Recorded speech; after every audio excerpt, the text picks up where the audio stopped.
I think like for me, like in the space of 12 months, we've basically gone from being in a position where it's like, can this actually even sustain itself or like be viable? And I should maybe even go and get a job whilst I do this. Or literally, because of this system, the business is at a point where I'm thinking about how can we set it up so in 3 to 5 years time I can sell this thing. So I was in the mindset of Facebook isn't working, Facebook doesn't work anymore, iOS 14 killed Facebook. Exactly. So it kind of hit a point in October, November time when I realized, shit, I need to make a change as soon as possible. Otherwise we could go under within 12 months of launch. So things very quickly got off the rails from when we had started. This was like January 2021, just to give some timeline to it. And then now we're talking like September 2021. So in 9 months, we built up to like 200K a month pretty much in May. And but then things quickly dropped off. And then bringing in the agency just expedited that process because we were doing stuff badly on Facebook and all they did was, expedite that process. Yeah. They came in, launched 10 more campaigns, 100 ad sets full of interest groups, just targeting every single interest group you can imagine. No creative strategy whatsoever. Basically copying and pasting the ads that I already had and just running it towards interest groups, despite being promised, making new ads and stuff. And I charged 7.5K a month for that service. So I decided to cut ties with the agency, stripped everything back, so pulled away from all the advertising channels and just basically reassessed our situation. This is over with, this thing's done, and like maybe I need to do something else, like this business, like I caught it, that's great, maybe I can figure out another business that hopefully will work, but I got all this inventory, X, Y, and Z, that kind of stuff. Yeah, that's what it was. And for me in that situation, I had a decent amount of inventory and I decided, okay, Facebook's not the one. So I decided to move over to TikTok, and I kind of made it work for 3 or 4 months, doing the same stuff, interest-based targeting on TikTok, and we kind of got to a decent level again where the business was making enough money to kind of sustain itself and make it a worthwhile venture. And that kind of brings us into like February, March 2022, where we decided, all right, TikTok's doing well. Let's give this Facebook thing another crack. And at that point came back in and tried to copy what was doing well on TikTok, which was multiple campaigns, dozens of interest groups, and not very many ads and not much creative strategy at all. So in essence, doing what we were doing when things went really badly in September, but naivety and all, and it just didn't work.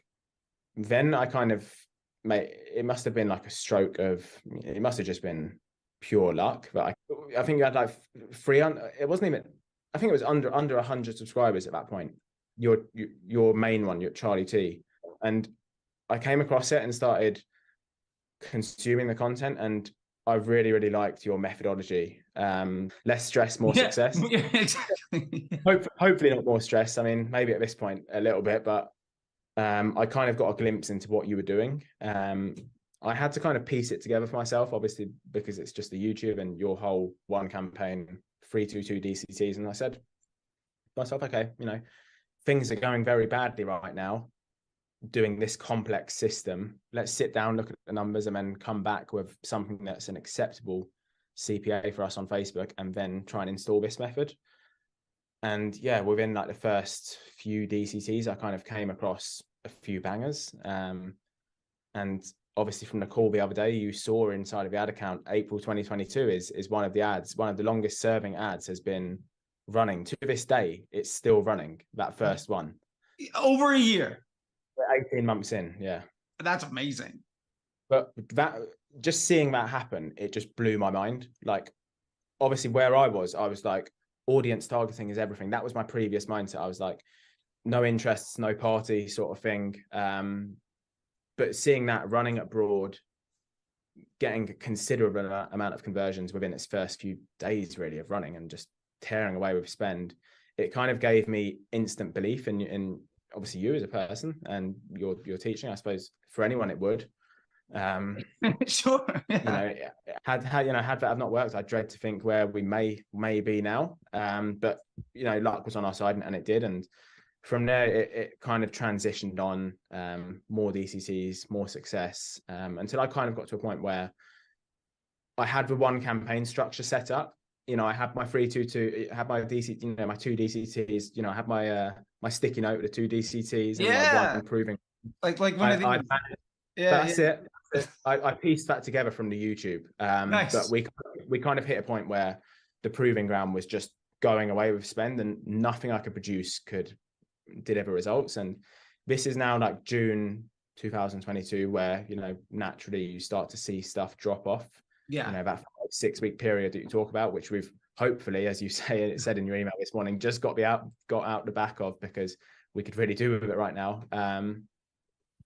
Yeah, we were kind of in that period, and again, I was starting to have some, like, not complacency, but just, you know, just not really being too sure with what to do next. And sure, a lack of confidence in the direction, because I love the fact that just doing the free stuff got you from, I might not be able to do this, to, oh my God, this is great. What else can I do to even take more advantage of it? Like, that's phenomenal. It makes me just so happy. The free stuff got us back to 6 figures, basically what we were doing the previous year, when stuff was like 10x ROAS, which I think says a lot, actually. You know, we were at 10x ROAS at that point, because that's what the number that we cared about. But then we switched to, obviously, the CPA model and the PS. At that point, I suppose I didn't know it was PSM, but I kind of actually was working. And then doing that got us back to that same revenue. But yeah, like you said, I kind of hit a point of diminishing returns. I really, really liked you as a person, just all your content on YouTube, and decided, yeah, let me kind of search this guy up, see what more he has to offer. You know, at that point, I wanted to speak to you one-on-one, not knowing that you had the MBA program. And I think, you know, you and I sat down in I think July time, had a chat about the MBA, and yeah, I had like 100% confidence that it was going to work. It was just a matter of time. So obviously we went ahead with it, sat down for a week or two, consuming all of the MBA content, which is just, again, what is inside of the YouTube is completely different to what is inside of the MBA. What is in the MBA kind of gives you the answer that you've been looking for with the YouTube, and it certainly did with me. You know, I don't know how far you want me to go into it in terms of, you can do whatever you want. Like, talk about whatever worked for you. I have nothing to hide. You know what I mean? Like, that's why I do all of this stuff. Inside the MBA, it's a watch as I'm giving you all the SOPs, the frameworks, the documentation, going from 0 to full. And there's hours of lecture and discussion, and even, like, there's no way to make that an engaging YouTube video that would get any views. It would be impossible to have that, to even post that on YouTube, let alone make it worthwhile for you for it to get views. But anyway, you know, besides that, I think when I first came in, I just decided, let's just sit down and watch all of the lectures and watch all of the content first before I take action. Immediately, I knew that ecosystem ROAS was going to be extremely valuable based on my kind of scratching the surface of PSM. So yeah, I suppose within my first few weeks of the MBA, I knew it was going to be successful.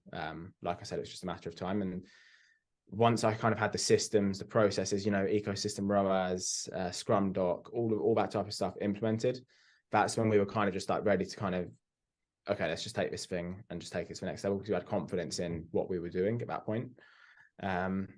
I've got to say as well, you know, Golden Bear was definitely another moment. It was Golden Bear was like the moment that I had when I discovered 322. Gotcha. That just like, oh my God, like you just leveled up. Yeah, it was exactly that. You know, with 322, I was like, so I've been doing post IDs when I could have just done this and let Facebook find the winner for me. Yeah. And wasting money that way. But then Golden Bear was like, I've been running DCTs without even, you know, verifying that the assets inside of it are at all useful for Facebook's business. Yeah, like you're still kind of hoping to get lucky on your decisions with DCTs building from scratch. And now Golden Bear just like, oh, I can try 1,000 ideas. Oh, these 5 work? Great. I'll just go make money. Like, that's it. I find it to be like a little bit humorous almost when looking back at like how hard I worked. Yeah. building all of this stuff before I had it all developed and figured it all out. Just like, and I see people all the time and just like how hard they're working on things to try to replicate getting lucky. And like we had the lecture like last week, it's not about getting lucky. It's not about finding the one ad that's going to help you spend $1 million. It's about building the system that manufactures the ads that can spend $1 million over and over and over again.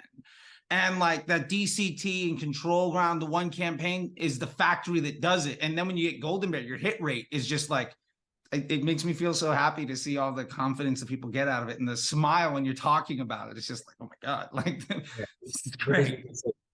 Because you can see it's worked. Like it just makes so much sense to run Golden Bear.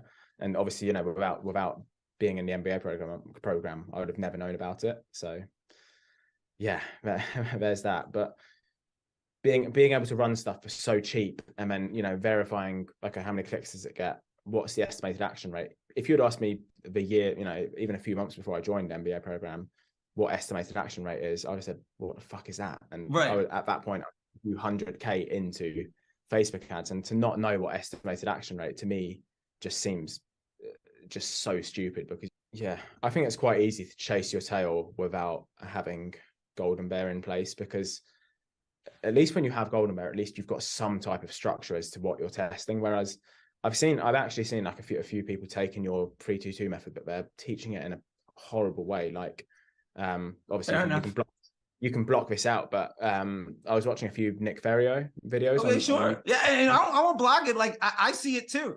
I like this last week, I saw like it posted in 5 different places, and I saw some like other really well-regarded folks that know me that have blocked me after personal conversations. Like, I don't even know who that is. This is a crazy idea. See how it works. Like, so 100%. Like, you know, I think people are trying because they didn't go through the MBA, so they don't fully understand it. They're not even in disruptor schools, so they haven't had that hands-on approach. And so they're like, well, I've seen the videos. This is how it's working for me. And it's like, okay, that's it's better, but it's not quite where close to what they could be seeing. You're still missing the other, you know, the yin to the yang. Yeah. It just doesn't work without, one doesn't work without the other. But yeah, anyway, in his videos, he's just like saying, okay, we're going to launch X amount of DCCs per week. And it's just, but again, I was just thinking, but you're still guessing. Yeah, I see so many people that still, and I still see it to this day, people are like, well, the path is just like, all right, new ads do better than old ones. Okay. And new pockets of audiences like are bringing me new customers. So what I need to do is launch as many ads as possible to reach as many pockets of customers to try to get as many wins as I can. And like, they're not realizing that, like, so you're building your entire business off of things that last for 3 days, 5 days, 7 days in a way that makes everything that happens after the click almost impossible to improve. When you say it out loud, I can't find anybody that defends the idea of like, the way to have consistency and projectable results to reliably predict outcomes and scale your business is to make the front end completely unstable and unpredictable. Yeah, like, it's stupid. Why not want that? So, I mean, kind of, I suppose, moving on, you know, we really started to see some very strong success with the entire program within the first few weeks of really joining. Once we had obviously the systems processes in place, we kind of were at like September 2022, I want to say. So not even that long ago. But at that point, I still didn't have, for some reason, I still didn't have full belief in Golden Bear. Yeah, we kind of got to a point where we were like, okay, we've got a solid, we had built out a control campaign at that point, and we had separated our one campaign, which was now our testing campaign, from the control campaign. And we were seeing a lot of success with that. And then we decided also as well to bring in the whole automated rules system. Nice. So we were at a point where we were spending like a considerable amount of money per day on Facebook. But then it was just at that point, it was just like, okay, cool. What's the next ad that's going to come in and just swallow up spend and take us to the next level? And Golden Bear completely unlocked that for us. And I'd say like December 2022, we came across some pretty strong performers that you would have seen in the creative strategy call the other day with Sarah. As soon we had one that's still running again today. As soon as it came into the account from, you know, fresh out of Golden Bear into DCC, it just exploded in spend. we couldn't, we pushed the budget higher and higher in testing until we just thought, fuck it, let's just drop it into control and see what happens, and immediately took over spend. And we're in Q1 of this year, we did our entire revenue for the previous year. Wow. In the 3 months. That kind of says a lot. Yeah, it was a nice way to start the year. And we were able to massively scale. We were able to 3x the spend in the space of 3 months. We're still hovering at about around that level because, whilst April and May were good, June has been. Hey, look, if you're pulling back to only doing in 3 months what you did the previous 12, like, you've got bigger, that's not the world's biggest problem. You know what I mean? Like, that's okay. And come Q3, Q4, I'm sure you'll double that. Yeah. Well, that's kind of what we're building towards. I've kind of just accepted it for what it is, where, June, this month is CPA just is going to be a bit higher inside of our ecosystem. And that's fine. We've got the room to allow for that. For me, these past few months, it's just been about, okay, what can we now do off of Facebook? How can we improve the website? How can we improve Amazon listings? We obviously do a lot of business on Amazon. And then one other thing, actually, speaking of Amazon, is when I first came in, I had no idea how to integrate Amazon with the ecosystem ROAS until I just decided, how about I just take total sales from the business divided by total advertising spend, and just have those columns built out inside of my ecosystem ROAS and Scrum Doc, and just run the entire business based on how much did we spend on advertising overall, Facebook, Google, so forth. How much money did we make? And I can sleep easily running the business that way. It's just so much easier than trying to hit a $20 CPA on Facebook, 15 on TikTok, 10 on Google. Yeah, like the idea of the idea of chasing an attribution based solution to revenue doesn't, like, it's a nightmare. Like, I've done that where I had a 6-figure daily budget across 5 different platforms for like a 9-figure business, and it would take 3 days to figure out what happened the week before. 6 months later, I was ready to just jump off a bridge. Like, there's just like, I mean, the worst part, the next year we were in the exact same place we were the year prior, because all I had done was chase my tail on more or less the universal things that were happening in the environment. Oh, Q1 super cheap, Q2 gets bad, in the summer things are terrible, Q3, Q4 just normal consumer behavior. And when it came back around, I was in the exact same place where I started. And a lot of what we talk about in the MBA is some of the solutions and tools that I built to not have that problem the next year. And well, the next year we were at a spot that was about 4 times bigger than when we started. And within 12 months of that, Deloitte bought the business and I was no longer there. So like, it was a great thing.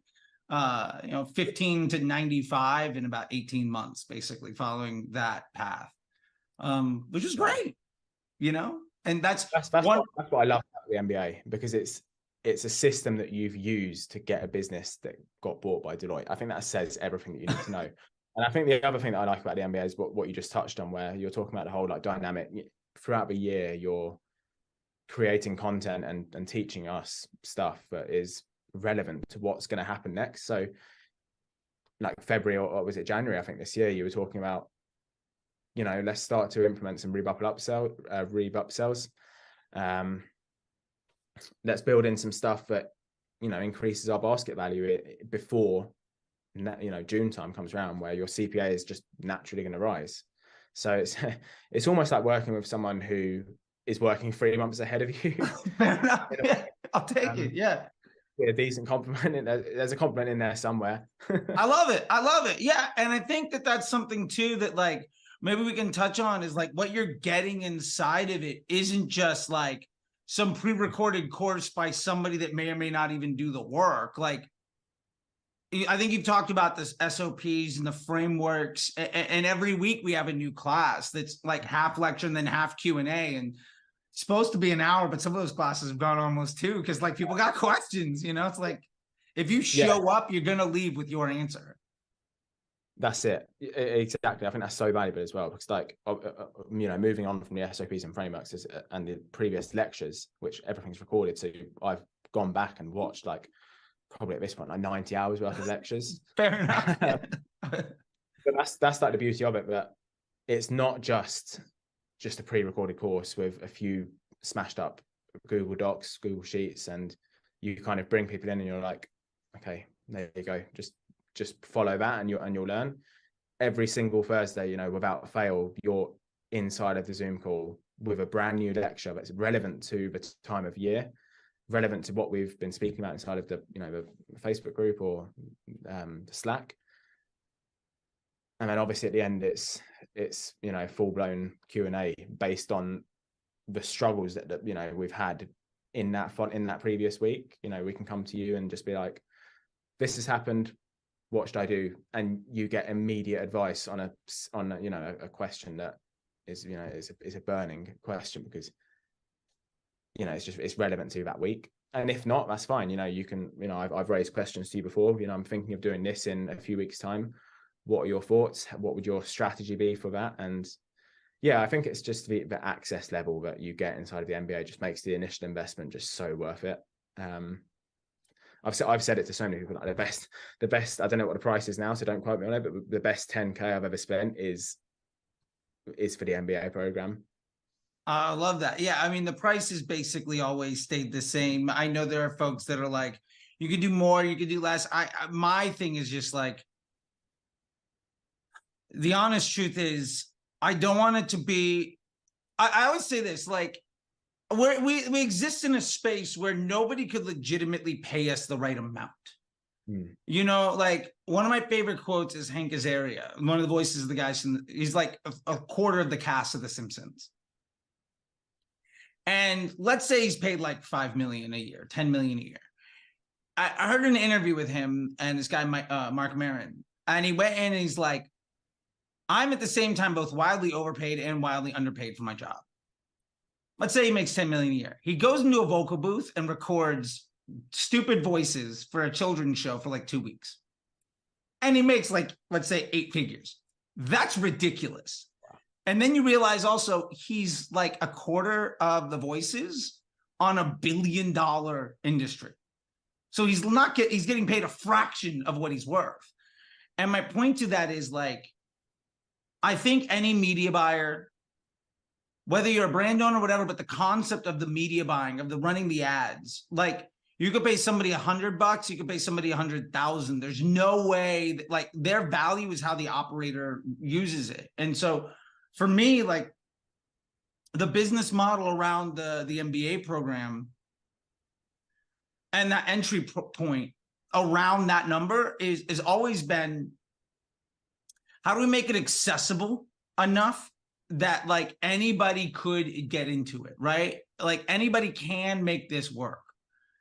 And I think that for me, one of the values isn't like, I mean, I could charge 100K and I probably would get, maybe I get 1/10 the amount of customers, my unit economics look the same.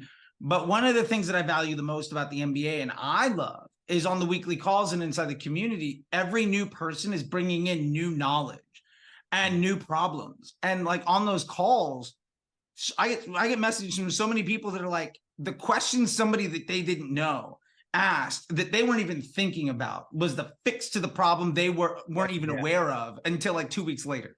And like, you're talking about, like, I go back and read watch the old lectures. It's somebody else's question from like 3 months ago or June of last year, where their answer was the problem that you face tomorrow that you weren't even aware of. And for me, I think that there's so much more value in there that I try to make it ultimately accessible for the people that want to do it. And yeah, so like that's why it's always been, I don't want to cheapen it by, you know, everybody in there, I think, yeah, everybody in there is made the investment to buy in. I think you've got a sweet spot with it, to be honest, where it's obviously for most people coming into it, it is a pretty significant investment, but it's at the same time, it's not too cheap where it obviously devalues your incredible work for it. And at the same time, it doesn't devalue it to the point where we jump on a call and there's like 100 people in there and there's exactly the chat the chat box is loaded up with questions, and people just think, oh fuck, my question is never going to get answered here, there's no point, and then you kind of just give up on the system, and at that point you'll probably have people knocking on your door asking for their money back. So I think and I've done that where it was like $500 to join the thing, and the call that's supposed to be 45 minutes is 3 hours, and you wait like 90 minutes to get a 2-minute response to something. We're like, well, that's not good enough, but there's 20 people behind me, so okay. The thing is as well, though, like you say that, like you wait 90 minutes to get a 2-minute response. The point you've got it at now is like, I've asked you questions and we've had a full-on half an hour, full-blown discussion, and you have other people chiming in, and it just goes on and on and on, but it's not going on for the sake of going on. There's just value upon value upon value inside of it. Yeah. And I've always said, like, if the program triples in size or grows by 10x, my fix won't be to bring on a success consultant. I'll just add another call. Like, the amount of time it would take for me to satisfy 5 times more students in those calls. Like, oh, okay, well, we'll just do another lecture. Maybe we'll do one that's set up for the Europeans, and we'll do another one that's later in the day so the Australians and Americans can hop in, and like, it's fine. Like, there's so much more opportunity there. So like, the bandwidth isn't like, I hate seeing things, and I hear stories about it all the time. And so many people come into the MBA that have gone through other premium Slack groups or training things with other like coaches and gurus where that person never shows up. And there's some employee kind of reading a script that can't answer the question. You just feel like, why am I here? You know, like, how many times have you gone to an ad agency and like the person that's like the star is on the sales call and you never see them again? Yeah, don't say that, because the agency that I spoke of earlier in the call, that is exactly what happened. Exactly, like to the letter. And it's like, amazing salesperson on the call, promised the world, I thought this is going to be the best thing ever, the business is going to take off, and what happened was the complete opposite. So yeah, but you know, to your point where you're talking about being present in the Slack, I just think that's so important, and it's just one of the things that if I were you, I wouldn't change a thing in the whole that you've got. I wouldn't change a thing because you've got it perfect. I have no intention of changing anything other than like, I've got a couple of ideas right now. I'm working on like this AI thing to like help make more entry-level questions even more answerable based off of all of the things. Like, one of the things I'm doing is I'm trying to synthesize all of the lectures so that you could ask a question and the archive of the lectures just spit you back the answer. So you don't have to watch. I'm working on it. I started on Sunday. I now have one that basically works like YouTube with a B+ answer. It's like a really good employee. That's probably one of definitely maybe not so much an MBA, but in Disruptor School I do see it a lot more, where you're getting some really basic questions, and you know, not to call anyone out or anything, but you just see it sometimes and you're like, oh yeah. And I think what I would love to know, I mean, one, I think we talked a lot about the MBA. Like, what is your opinion about the difference between the MBA and Disruptor School and how it's worked? Because I get that question probably 3 times a week. I got one today in my DMs on Instagram where somebody's like, what's the difference between the MBA program and Disruptor School? Yeah. Okay. So I came, probably now you've got it at a different point where people come into Disruptor and then they go up into MBA, but I came in the complete opposite way, where like I came into the MBA and literally I think I joined Disruptor School like 2 months ago or something like that. And I came in August 2022. So it took me like 10 months really to join. And I think it's just like, it's tough because like with MBA, you've obviously got basically everything in one place. And then you've also got the Facebook group, but at points in the MBA, and don't get me wrong, you've also got the weekly call, but I felt like maybe there wasn't as much of like a live community where you can just like pop a message into like a group chat or something and just have a chat with people, and at the same time like see people's questions and that.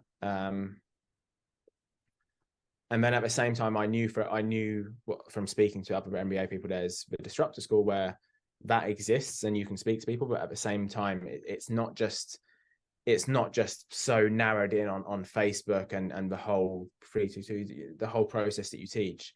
Disruptor School kind of just, for me anyway, it takes a step back and looks at other problems, you know.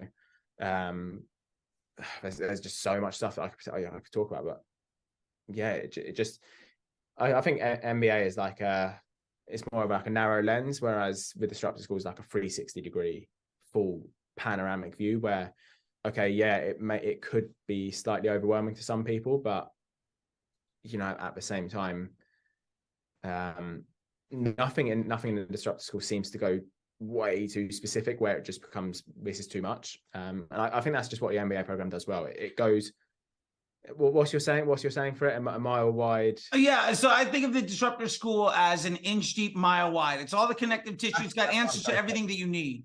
The MBA program is, how do I become like one of the best in the world at this one very specific. If I want to run Facebook ads and I want to do it in a way where I'll never have to pay anybody else to ever do it again, and it requires an extremely small amount of time of my week, and my bank account is going to explode as a result. That's the MBA. Once I have that, or maybe I already have a business that's working, the disruptor school is great for everybody that's got a successful business, but needs to figure out all the other pieces. Like there's, you know, and that's really the idea is, I think there's a lot of folks that'll promise you the moon and you can get going. I'm not a teach you how to crawl, right? Like disruptor school is get you from like walk to run. And the MBA program will make you like an Olympic level runner, right? But you're not going to learn how to do the other things. I think that's what makes it so valuable, though, because, you know, we've all been in them groups where it's just like, it's literally crawling pace and you just get the same questions regurgitating and it's just the same old answers. And you just think at some point, you just think, fuck this, I'll just save myself the money each month and I'll just leave. Whereas in the disruptor school, yeah, I think it's a fine line between getting people in who, you know, are still at that pace, and, you know, nothing against them, you know, we all start somewhere. Yeah. But when you're investing a considerable amount of money each month into something, you perhaps don't want to be at a point where you're seeing like complete beginner questions. You want to know that people are on the same bandwidth as you. And I think that's what the disruptor school does well, because, you know, I just know for a fact there's people in there that know so much about their field, and like you say, it really is a mile wide. I think that's probably the best way to answer that question, in all honesty. Like when Sarah comes in and does the classes, right? Or Raul's masterclass on the Google Ads stuff, and all the other instructors. I'm working on being more and more of them available. I think the ability to kind of tap into that excellence to round out everything is what it's all about. Yeah, no, exactly that. And that's like something that we've not even spoken about. The fact that you bring in special guests in their field is just insane. Like for, you know, the creative strategy call that we had on Friday, like I messaged you in the MBA call on Thursday and I was like, hey, I wouldn't mind Sarah having a look at my stuff. I'm kind of struggling at the moment in terms of CPA and producing some new stuff. And you're like, okay, cool, let's do it. And yeah, the value that she provided was like insane, and it's exactly what I was looking to hear. And yeah, it's been a fun week, kind of making some of that content, particularly with the one that you sent me on Amazon. We've been doing all sorts of stuff to that thing, chucking it around, pouring water over it, everything. So yeah, I just think it's just a full, it's just like a universe really for Facebook ads, and just knowing you've got support, it just makes life so much easier, because every single day there's a new challenge that arises with it. You're talking about something here that I think is most important to me, is that like I remember being in that place like 7-8 years ago where I knew that nobody else in the room understood what I was doing, and I couldn't ask for help from anybody that understood what I was doing. And at the time, like I could go to Facebook groups and I could try things out, but like their answer doesn't fit my business.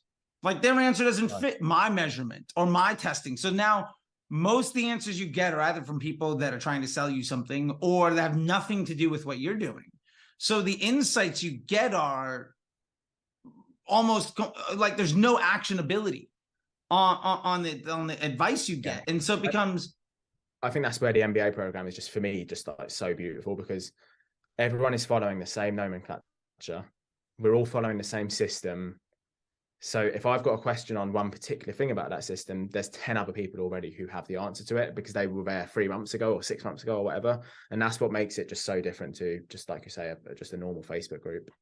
Yeah. And I think that's ultimately sort of the idea, is like, the secret sauce is what I'm really doing is, I mean, I'm there to help. But if I can level up everybody so that the connections you make with other people allow you to satisfy all of the other things, because at the end of the day, like, you've been in it long enough, like, Facebook isn't, you're not like uncovering brand new things. You're not like, oh my God, this is the new button that I need to hit. Like, so like, it's all of the other stuff. And I mean, I've seen you engage with other people too, where like you're asking questions, people are engaging, and vice versa.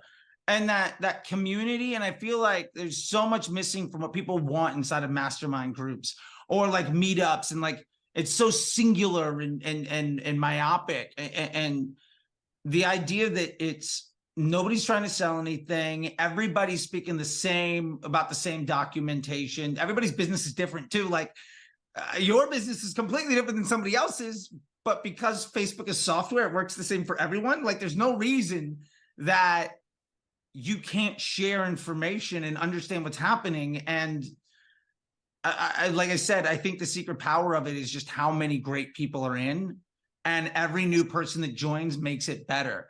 And ultimately, what I talk about all the time is investing in assets that appreciate in value.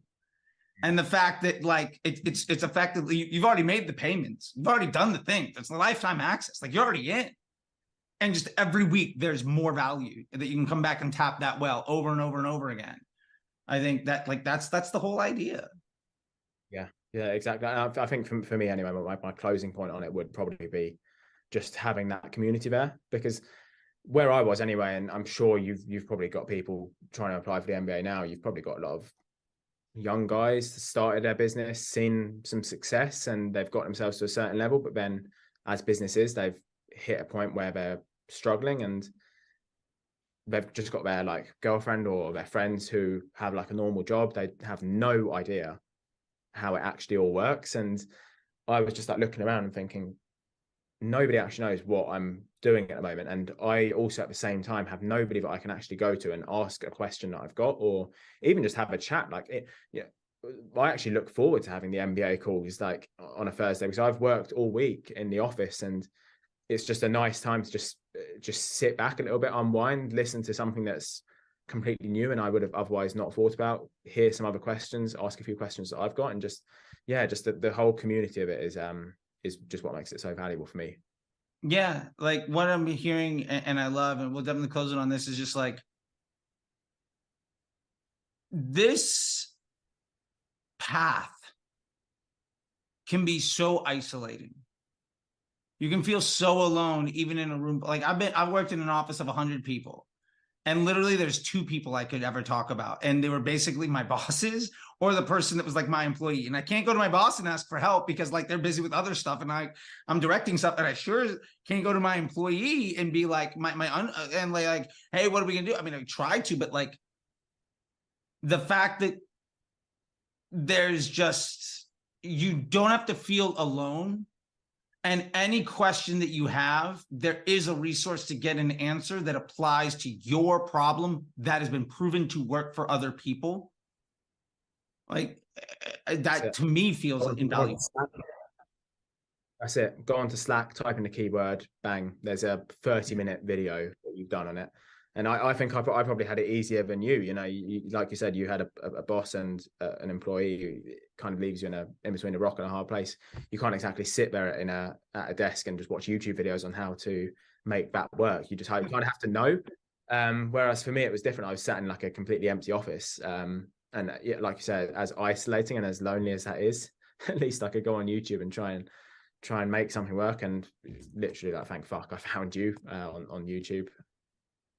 Well, thank you so much, man. I mean, that's what I hope with doing more of these interviews is, and just having conversations with you and anybody else that's watching it, is to like, somebody can say, I'm in a place where this is working.